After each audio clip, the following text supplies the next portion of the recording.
Dear viewers, Drishti IS presents to you a new program, Editorial Analysis. In this program, we will analyze editorials published in major English newspapers such as The Hindu, Indian Express, etc. for effective understanding of students. In this program, we will mainly focus on three things. First, establishing link of the editorial to UPSC syllabus. Second, understanding the main points of editorial under key points. And third, discussing important concepts mentioned in editorial or which are necessary to understand the editorial. Hope you all like this new initiative of Drishti IS. Please feel free to give your suggestions and opinions. So let's start with today's editorial analysis. Today's editorial has been taken up from The Hindu, which came under the name The Swarm, and it talks about the locust attack that has been witnessed by India recently in the states of Rajasthan, UP, Gujarat, and in some parts of MP. Under CSE syllabus, you can link it to GS3. And in this, under major crops, agricultural produce and issues and related constraints, and also under disaster and disaster management. Under key points, the editorial says that India has been continuously being battled by one after another tragedy. In the eastern India, we just saw a powerful cyclone, Amphan, which hit the Bay of Bengal and Odisha. Coronavirus issue is still there. Whereas in the west, now this locust attack has been witnessed. As you must be knowing, a burgeoning locust swarm in Rajasthan, Gujarat and parts of Madhya Pradesh is threatening to become an agrarian disaster as the swarm of locust population attack the crops in these parts of the India. The editorial further says that desert locust, the species which is attacking India, is a bane to agriculture because it eats most of the standing crop and destroys it completely. The monitoring and tackling periodic outbreak is done by Locust Warning Organization. This is one organization which actually tracks and keeps up with the locust attack, and it is based in Jodhpur. India has witnessed around 13 locust upsurges from 1964 to 97, and after 2010, no large-scale breeding of locust was reported in India. Another fact is that suppose the outbreak has started in 2020, it would last till 2022, that is for 2 years, and then there would be a quietus for about 8 years, that is there would be no attacks till 2030. The officials are saying that the building up of these swarms is possibly the worst attack in the recent decades. So India is looking at a huge agricultural tragedy in the coming days because of this locust attack. Now, how devastating has been its precedence, you can see from the fact that the East Punjab agricultural pest, disease and noxious weeds attack 1949 has a provision whereby the district collector can ask anybody who is above the age of 14 years to render all possible assistance if there is a locust attack, and there would be potential imprisonment if the person denies to do so. So you can see the help is needed at the most immediate level when the locust attack comes upon, and it's written in the law as such.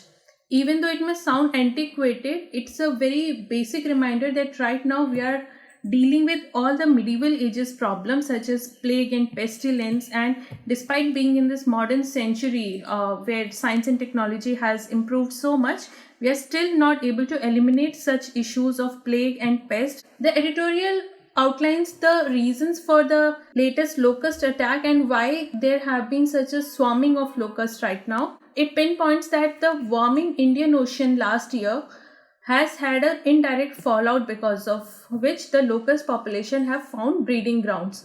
There was a positive Indian Ocean dipole, and Indian Ocean dipole is basically the temperature difference in the Indian Ocean between Western and Eastern Indian Ocean, and this temperature difference leads to pressure differences, and this pressure differences leads to impact on monsoon. So last year there was positive Indian Ocean dipole which led to great monsoon in the deserts of Africa and even in Thar desert and Rajasthan, which gave the fertile ground for breeding of locusts, and it led to record-breaking rainfall in India as well as in Eastern Africa.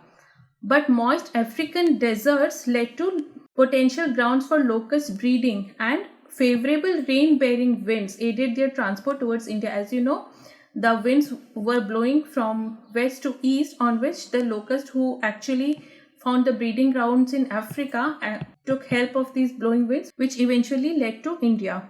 Now, another factor that has led to the movement of locusts and their attack is that recently, because of the lockdown and the corona pandemic, places like India, Pakistan, Afghanistan have halted their agricultural activities, and because of that, the spraying of pesticides were also halted, which might have otherwise arrested this swarming locust population. So, on one hand, the winds aided their transport, on the other hand, there was no barrier like insecticides or pesticides on their way, and hence they have come to India in such large numbers. Right now, there is not so much to worry about because India has limited standing crop as we have just done with our harvesting season. However, the forecasts are good for rains in Rajasthan in the coming months, and this would lead to conducive conditions for locust breeding during sowing season. So, the real headache for the farmers would begin from now onwards once the monsoon hits India, and Rajasthan would experience a positive monsoon, a good monsoon, and the coming of sowing season.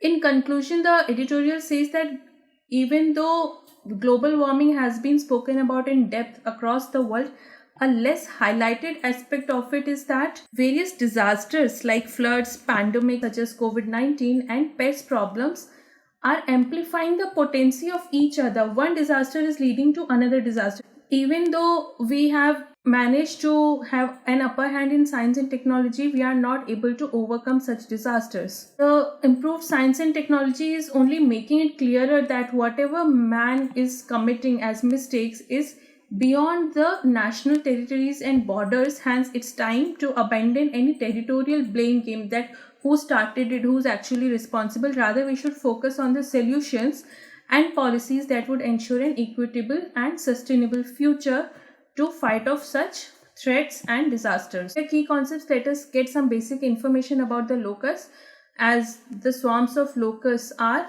migrating from Africa and spotted in Rajasthan, MP, UP. Where have they come from actually? Where did they originate? They have originated in Horn of Africa.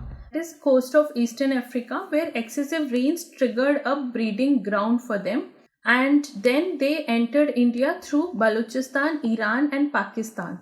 The worst affected districts right now are Barmer, Jaisalmer, Nagaur. If you're just to gauge the extent of damage this locust population can do, swarm of locusts spread over square kilometers. Such a swarm can chew through food for 35,000 people in a day. Now you can imagine the extent of damage this locust is doing. There's going to be food insecurity, acute food insecurity in Eastern Africa region, and over 25 million people in second half of 2020 are going to be impacted. Can they be controlled? Can they really be controlled? So FAO actually monitors at the global level. FAO is monitoring at national level. LW is monitoring the locust movement. So FAO monitors it on 24 hours basis and provides the forecast and early warning alerts. And there are certain chemicals and biopesticides also which can help in controlling their outbreak. So these chemicals are like malathion, which is actually organophosphate, and apart from that there is chlorpyrifos. These two, malathion 96 and chlorpyrifos, these are the names you need to remember as they can be asked in your prelims exam. And these are effective against locust population.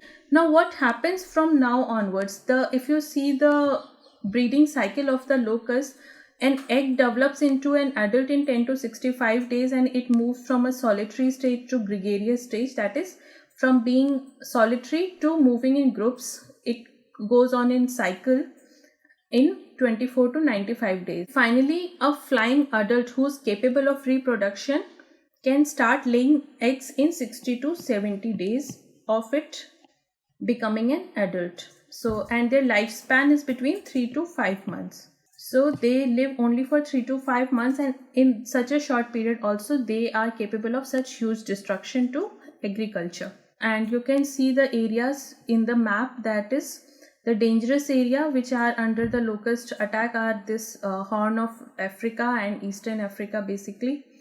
And then this Middle East and India under the serious risk of locust attack, and they are witnessing a huge problem in food security in the coming day. Locust is basically a large, mainly tropical grasshopper. It is a grasshopper family and it belongs to Acridiidae family. They can fly up to 150 km per day, which is huge. and they can migrate over large distances. As you can see, they have started their journey from Africa and have already reached India, and they are usually seen in the months of June and July as they are active from summer to the rainy season. And a good rainfall and ecological conditions are favorable for them and can increase 20-fold in 3 months. Which are the 4 species found in India? Desert locust, migratory locust, Bombay locust, and tree locust. So desert locust would migrate and Bombay locust can sit on tree also. You can remember it this ways. So these 4 may be important again for your prelims. What are the reasons for locust attack? Studies have linked it to hotter climate.